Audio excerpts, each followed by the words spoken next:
Jim Conner here at Game Changer Silicon Valley. We're back at the RSA conference here at San Francisco.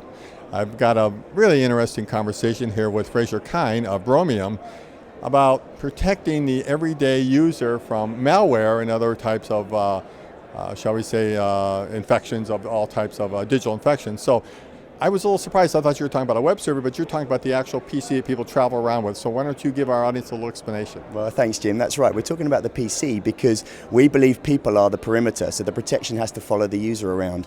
What Bromium do is something called virtualization-based security. So what we do is we use the inherent benefits of the PC itself, the hardware, to create tiny virtual machines. We call them micro VMs, and that means every website you visit, every document you open from email or anything you download gets isolated and protected on the machine. It means you're immune to malware from the internet. Okay.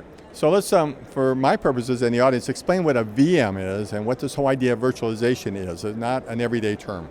Well, in terms, virtualization is something people may not realize they're using every day. So if you use something like a cloud server, virtualization is a way by which you can create a virtual machine, a machine that runs on another machine to get better efficiencies. This is what powers the cloud, what powers data centers, makes them more cost effective. And really what Bromium is doing is taking these concepts and running them on a PC to get that separation between tasks that are running on the system. So essentially when some malware or some infection comes in or something from the internet, it's isolated, and is it true you would just kill that session? That's absolutely right. The whole purpose of our technology is that detection is almost impossible for polymorphic, targeted, zero-day malware. But isolation works very well. So if you open a website in a micro VM, you can interact with it, you can print from it, you can copy and paste from it, but as soon as you delete it, it's gone. So the malware has nowhere to go, it has no data to steal, and it has no way to persist on your machine. Mm-hmm.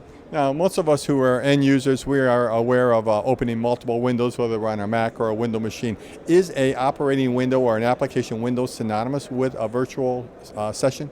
Yeah, and that's the kind of the way it works, and that's why it's critical to understand micro-virtualization, because when you think about running things in VMs, you think heavyweight things, but actually what happens is it's very small, it's very efficient, and it's completely invisible to the user. So we can have dozens of micro VMs open for separate tasks, and if one of them is malicious, it only hurts itself. So who are some of your typical users, or what is the type of protection they're getting by using this technology? Well, we really started off with the most secure organizations and governments in the world. So we started off at the real high end for people who had serious security requirements. But now we've proven the technology there. We're really moving into the mid-market now, and anyone who really has a problem where users are running business apps, but at the same time, users need to browse, they need to download, they need to open emails. So it can be as simple as someone in the HR department opening up a resume. Yeah. There's a lot of debate when a person from North America or Europe travels to certain Asian countries that, you know, the minute you cross that border, people are there are agents now on your iPhone or your cell phone and your machine, your computer. Is this a protection for that type of exposure? Absolutely, and in fact this is where we started with a lot of organizations. Many businesses we spoke to had a lot of network-based security, but they were realizing that people are the perimeter. So when the people are at their desk, their network protects them, but when they're in an internet cafe or they're in a hotel in Southeast Asia, then the captive portal itself may be malicious. So we needed protection that follows the user wherever they are. So a lot of people talk about cloud security. We're interested in the cloud in your pocket and how we protect that. It's a great analogy. Where are you guys based, and how prolific are you at this point?